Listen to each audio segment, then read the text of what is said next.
Dengan siapa? Sampai-sampai menolak datang. Tanya Lucio penasaran. Aku di sini dengan Noah merasa Angela perlu privasi. Jangan sampai pamannya mengintegrasi dirinya tentang bagaimana bisa dia menemukan Angela tiba-tiba atau pertanyaan lainnya dengan Josh. Dia sedang patah hati. Katanya ingin bermain game denganku semalaman. Jawab Noah kemudian. Oke, kita akan bahas lain waktu saja mengenai transaksi senjata di perairan utara, ujar Lucio. Lalu panggilan terputus. Noah hanya menghela nafas. Biasanya dia tak pernah menolak. Kini dia sedikit merasa bersalah pada pamannya itu. Noah, panggil Angela. Pria itu pun melupakan soal Lucio dan memilih mendekati Angela. Sudah kenyang? Sudah, tapi kamu belum makan. Aku tidak lapar. Oh, kalau gitu, aku boleh langsung ke kamar? Noah tersenyum tipis dan menggeleng. Temani aku main game. Biasanya kamu suka. Angela menggigit bibirnya bingung. Dia benar-benar tidak tahu harus berbuat apa. Tapi lagi-lagi Noah menariknya ke taman. Suasana remang dan angin sepoi-sepoi langsung menyambut keduanya.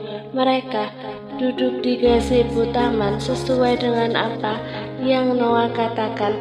Dia duduk bersebelahan dengan Angela, lalu mulai memainkan ponselnya. Kemana saja kamu selama ini sayang? Tanya Noah tanpa menoleh. Dia bahkan nampak mulai asik duduk menaikkan kedua kaki dan jempol tangannya beraksi di atas layar. Karena Angela tidak juga menjawab, Noah menoleh. Kemana saja? Aku hampir gila mencarimu. Setelah berucap begitu, Noah kembali pada ponselnya. Hal itu supaya Angela bisa bebas mengungkap semua tanpa keberatan kalau ada di sampingnya. Aku sudah tidak suci lagi, Noah. Angela menggigit bibirnya kuat-kuat, menunduk dalam dan memejam mata erat, bersiap dengan reaksi Noah yang mungkin akan mengusirnya sekarang juga. Jujur, Noah tentu terkejut setengah mati, tapi tidak. Dia tidak boleh langsung mengambil kesimpulan sendiri. Pria itu mendeham, lalu kembali pura-pura bermain game mafia tembak-menembak, seolah menyalurkan emosinya dengan menembaki musuh di sana. Apa kamu bisa ceritakan padaku secara rinci? Suara tenang Noah membuat Angela membuka matanya lalu menoleh. Kamu tidak merasa jijik atau marah padaku? Noah tak menjawabnya. Dia lebih dulu melenyapkan musuh, menembaki sampai semua mati. Baru emosinya sedikit hilang. Setelah itu barulah Noah meletakkan ponsel di meja, lalu memutar posisi duduknya hingga menghadap Angela sepenuhnya. Aku tak akan marah kalau kamu menceritakan semua, Angela. Angela menarik nafasnya dalam-dalam, menguatkan diri untuk bisa bicara jujur pada Noah. Malam itu, saat kamu tidak bisa menemaniku ke pesta ulang tahun Tasya, aku mabuk berat karena kalah bermain. Aku mencoba mengirim pesan padamu, tapi tidak ada balasan. Akhirnya aku menelpon sahabat kakakku yang sudah aku anggap seperti saudara lelakiku sendiri. Dia juga calon suami kakak tiriku. Tapi Angela kembali menunduk. Aku tidak tahu apa yang aku lakukan dalam kondisi mabuk. Aku terbangun dalam keadaan tidak memakai apapun. Aku dan dia sudah. Angela kembali menatap Noah dengan buliran kristal bening yang mulai menetes. Maafkan aku, Noah. Kamu berhak membenciku. Kamu bisa mengusirku sekarang juga. Sakit, sungguh sakit. Selama ini Noah selalu menjaga Angela. Dia menerima saja saat Angela tidak suka disentuh. Percuma saja Angela menolak. Tapi tadi apa? Angela sudah menghubunginya. Noah ingat saat itu dia diminta ke rumah orang tuanya karena hal penting. Dia sampai tidak melihat ada pesan masuk karena ponselnya tertinggal di rumah pribadinya. Kini Noah yang menarik nafasnya dalam-dalam. Dia menyentuh pipi Angela yang sudah basah itu. Harusnya aku yang minta maaf. Harusnya aku yang datang dan membawamu pulang, bukan pria lain. Lalu apa setelah itu kamu menghilang karena takut bertemu denganku? Tanya Noah. Bukan. Mereka menikahkanku dengan pria itu saat itu juga. Semua keluarga membenciku, Noah, karena aku dianggap perebut calon suami kakakku sendiri. Angela benar-benar tidak bisa melihat sorot hancur dari mata Noah. Meski pria itu diam, berusaha tenang, tapi sorot itu tidak bisa membohongi. Bahkan Angela bisa merasakan Noah sedang mencengkeram kesandaran kursi di belakang Angela. Dia membawaku pergi ke rumahnya. Aku pikir setidaknya aku bisa melarikan diri dari kebencian yang diberikan keluargaku, tapi ternyata ini semua adalah dramanya. Dia menunjukkan sifat aslinya. Aku dijebak, Noah. Dia sengaja menginginkanku dibenci oleh semua orang, lalu dia menyiksaku terus-menerus di rumahnya. Aku sudah hancur. Aku tidak memiliki apapun sekarang. Keluarga, bahkan harga diriku sudah musnah. Tangisan Angela semakin terdengar begitu peluh. Tanpa Angela sangka, Noah justru menariknya ke dalam pelukannya. Lepaskan, Noah. Aku sudah menjijikkan. Jika teringat semua, aku ingin mati rasanya. Angela meronta untuk dilepas, namun Noah justru memeluknya semakin erat. Dia menggeleng dan terus menahan Angela dalam dekapannya, seakan menunjukkan kalau masih ada dia, Noah Volkov, yang tak akan pernah meninggalkannya. Beberapa saat Angela masih berusaha melepas, tapi dia akhirnya melemah karena bercampur dengan tangisan. Apakah kamu sudah tahu, Erland? Aku rasa dia adalah satu-satunya keluarga yang tak akan membiarkanmu terluka sedikit pun. Pertanyaan Noah seiring dengan pelukannya yang melonggar membuat Angela bisa melepaskan diri meski masih sesenggukan. Wanita itu menggeleng. Aku tidak memegang HP sama sekali. Noah menggenggam erat tangan Angela. Dia juga memberikan tatapan cukup dalam pada wanita itu. Kamu tadi berhasil kabur dari tenggorokan Noah rasanya tercekat saat hendak mengatakan suami dari pria jahat itu. Lanjutnya, ya, aku tak menyangka akan bertemu denganmu. Kamu tidak mencintainya sedikit pun, kan? Angela terlihat menggeleng cepat tanpa ragu. Aku selama ini hanya menganggap dia pria baik yang aku anggap sebagai pengganti Erland. Tapi setelah melihat sifat dan tujuannya, aku ingin menghilang dari hidupnya. Itu artinya kamu tidak keberatan jika mengurus perceraian dengannya, kan?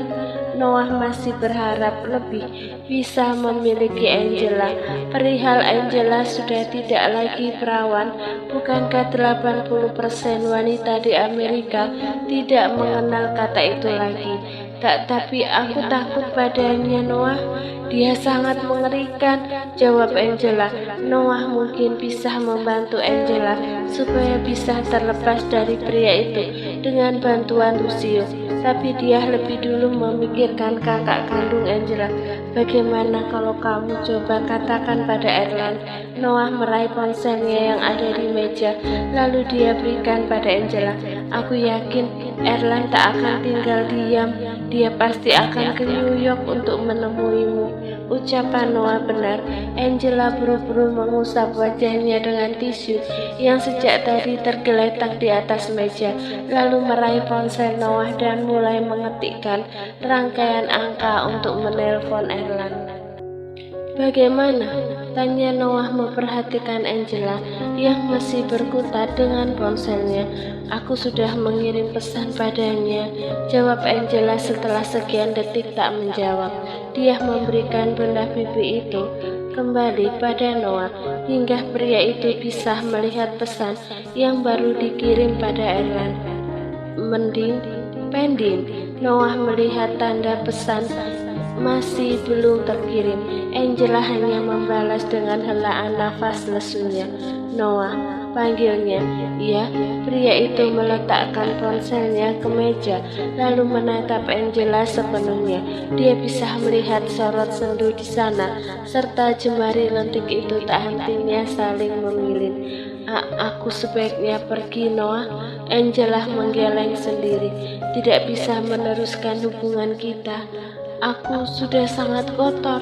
Noah justru tersenyum tipis. Dia benar-benar ahli dalam memendam amarahnya. Aku akan membuatmu menjadi milikku lagi, Angela. Pria itu mengurai jemari Angela yang sedang saling memilin itu, lalu menggenggam keduanya. Beritahu saja siapa orangnya. Jika Erland tak bisa membantu, aku bisa bergerak sendiri. Dia sangat berbahaya, Noah. Aku tidak mau kamu kenapa-napa. Aku akan baik-baik saja. Ucapan Noah terdengar begitu meyakinkan, tapi sikap yang seperti ini justru membuat Angela semakin merasa bersalah. Seandainya malam itu dia tidak mabuk, dia pasti masih bahagia bersama Noah. Tidak, meski malam itu gagal, Angela yakin kalau Lucio pasti akan menggunakan cara lain. Lucio nampak menunjukkan ada dendam mendalam untuk dirinya, meski Angela belum tahu apa penyebab Lucio begitu membencinya. Obrolan malam mereka tak berlangsung lama, karena setelahnya Noah meminta Angela untuk istirahat. Mungkin hal itu bisa membuat kekasihnya menjadi lebih baik nantinya. Pagi hari, sebuah mobil Bugatti berhenti di depan rumah Noah. Dia Lucio yang datang tanpa memberitahu Noah lebih dulu. Uncle, pukul 6, Noah saja baru akan olahraga lari pagi. Pisah-pisahnya sepagi ini Lucio sudah datang. Lucio tersenyum kecil. Aku tahu kamu akan lari pagi, sebab itu aku sengaja memakai baju santai ini. Lucio mengibaskan kaos hitam yang dia pakai, menunjukkan kalau dia menggunakan set baju olahraga lengkap dengan sepatu lari. Noah hanya mengangguk-angguk mengetikkan bajunya acuh. Terserah mau ikut lari. Ya, sekaligus bertemu dengan Diego nanti di taman dekat sini. Lucio melihat sekeliling halaman depan rumah Noah. Rumahmu klasik sekali, memiliki tetangga dan taman dekat sini, sindirnya. Aku justru heran. Orang seperti Uncle bisa betah tinggal di mansion jauh dari orang-orang. Noah lebih dulu berjalan keluar dari area rumahnya, diikuti Lucio. Kalau aku memiliki tetangga, polisi sering berkunjung karena bunyi letusan senjata api dan ledakan bom sangat mengganggu mereka, kelakar Lucio. Sebenarnya pagi ini Noah berniat jalan pagi bersama Angela. Mereka biasanya sering melakukan itu tiap hari Minggu.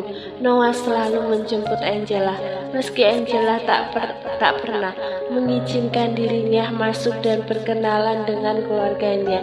Alasannya hanya satu, Angela tak mau Noah bertemu dengan ibu atau kakak tirinya, karena pasti mereka tak akan suka jika Angela membawa kekasih ke rumah. Oke, kembali ke niat Noah pagi ini, tapi rupanya Angela tidak mau. Wanita itu katanya ingin membantu pelayan menyiapkan sarapan. Jadilah Noah justru jalan pagi bersama Lucio, si paman yang sudah hafal jadwal aktivitasnya. Masih menyekap Rosabella? Tanya Noah sembari berlari kecil, seiring dengan Lucio di sampingnya. Iya, dia terlalu indah untuk aku lenyapkan, jawab Lucio enteng. Noah tersenyum miring. Kenapa tidak di bawah nikah? menunggu tunangan Bella datang dan mengajak perang. Apa paman tidak menangis kalau akhirnya Fredo bisa mengambil Bella kembali? Menikah, Lucio berkata dengan nada mengejek. Dia tak ada niat untuk menikah dengan siapapun. Alasan Bella menyebut dirinya calon istri Lucio, sebab Bella terus-terusan merengek ingin hubungan mereka naik ke jenjang lebih tinggi. Demi menenangkan, Lucio hanya mengiyakan, meski kenyataannya dia tak pernah ada niat melakukannya. Lalu Angela, Lucio tak akan pernah menganggap wanita itu istrinya. Dia hanya menjadikan Angela ajang balas dendamnya saja. Lagian, kamu pikir aku takut mendapat serangan dari Fredo? Aku justru menjadikan Bella sebagai umpan supaya bajingan itu keluar dari sarang, seperti yang sudah Lucio katakan saat keduanya sampai di taman terdekat. Di sana sudah ada Diego sang asisten, tentu dengan segenggam berkas di tangan, pria kepercayaan Lucio. Selamat pagi Tuan Lucio, Tuan Noah. Diego membungkuk satu persatu ke arah Noah dan Lucio. Kau ini curang sekali.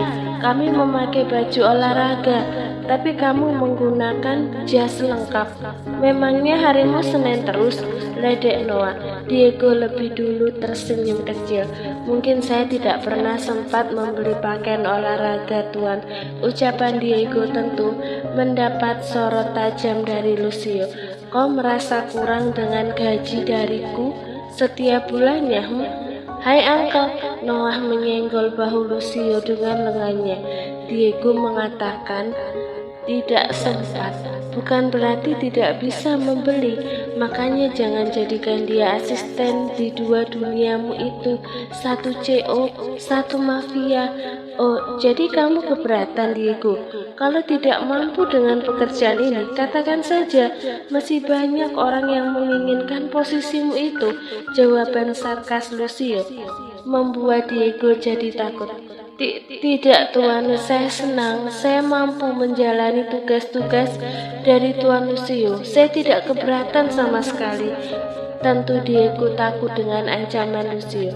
Dia butuh pekerjaan ini. Gajinya melebihi gaji direktur pada umumnya, meskipun berat. Tapi 4 tahun bekerja dengan Lucio sudah membuatnya terbiasa. Sedangkan Noah bukannya merasa bersalah dengan perkataannya, dia justru hanya menahan tawa melihat wajah ketakutan Diego. Katakan langsung apa yang akan kamu laporkan, ketus Lucio. Dengan segera Diego membuka berkas di tangannya. Ada pertemuan penting petinggi perusahaan di Paris dengan Paradise Group. Jadwalnya sore ini. Selain itu di Paris Anda juga ada keperluan transaksi senjata di pelabuhan pada malam hari.